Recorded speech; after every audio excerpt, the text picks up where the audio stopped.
বছর জুড়ে এই সময়টার অপেক্ষায় থাকি কখন লঙ্কার দাম কমবে আর আমি আচার বানিয়ে এটাকে সারা বছরের জন্য সংরক্ষণ করে রাখবো। নমস্কার বন্ধুরা, আমি অর্চনা, লেটস কুক উইথ অর্চনায় আপনাদের সবাইকে স্বাগত জানাই।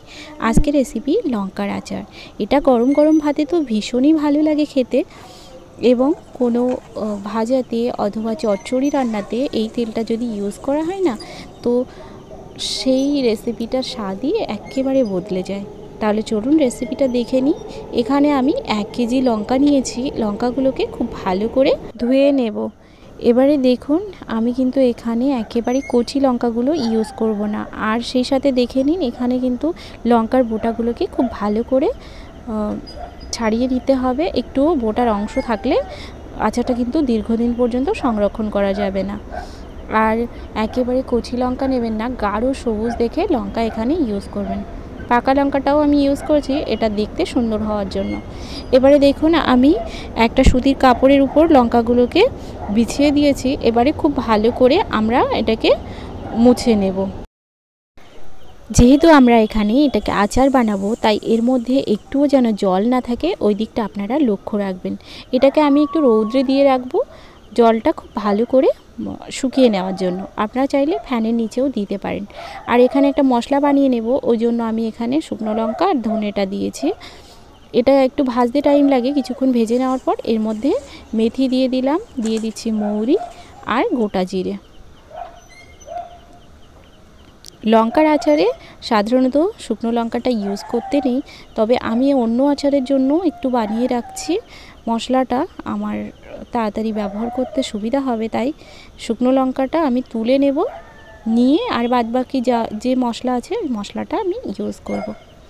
এবারে দেখুন, আমি খুব ভালো করে ভেজে নিয়েছি। একটা ভালো সুগন্ধ বের হলে এটাকে আমরা একটা প্লেটে নামিয়ে নেব। তারপর ঠান্ডা করে আমরা গুঁড়ো করে নেব। দেখুন, আমি লঙ্কাগুলোকে তুলে নিয়েছি। এবারে এটাকে গুঁড়ো করে নেব।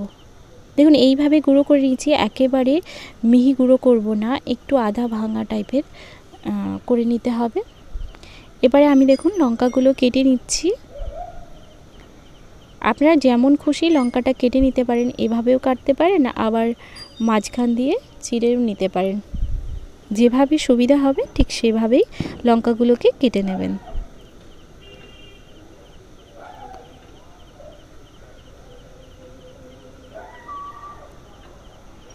দেখুন, এইভাবে সমস্ত লঙ্কা আমি কেটে নেব।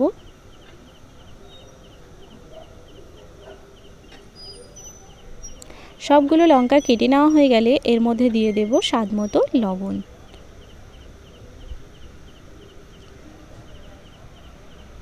রঙের জন্য দিয়ে দেব হলুদ গুঁড়ো। আচারটার কালারটা সুন্দর আসবে ওই জন্য একটু হলুদ গুঁড়োও দিয়ে দিলাম। দিয়ে খুব ভালো করে আমরা এটাকে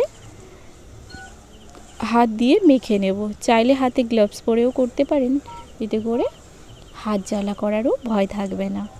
আমি হাত দিয়েই মেখে নিচ্ছি। একটু ভালো করে মেখে নেওয়া হয়ে গেলে এর মধ্যে দিয়ে দেব ভেজে গুঁড়ো করে রাখা মশলাটা। এবারে এর মধ্যে দিয়ে দিচ্ছি সরিষার তেল।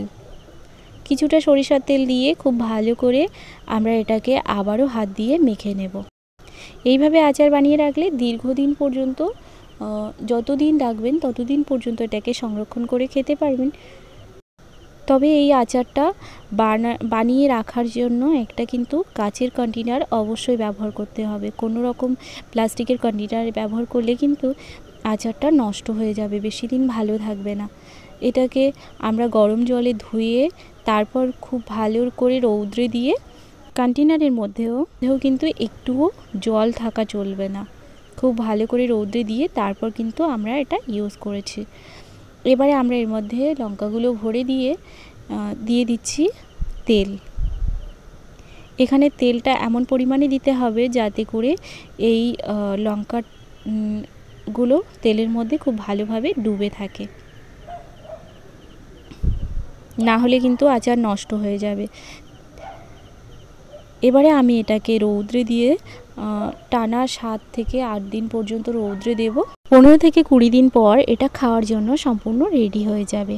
তারপর মাসে একবার করেও রৌদ্রে দিলে হবে। আজকের রেসিপিটা কেমন লাগলো জানাতে ভুলবেন না। ভালো লাগলে লাইক কমেন্ট শেয়ারের অনুরোধ রইল, আর চ্যানেলটাকে সাবস্ক্রাইব করে আমার পাশে থাকার অনুরোধ রইল। তাহলে আজকের রেসিপিটা এই পর্যন্তই থাকছে, আবার অন্য কোনো রেসিপি নিয়ে দেখা হবে। ততক্ষণ ভালো খান, সুস্থ থাকুন, টাটা।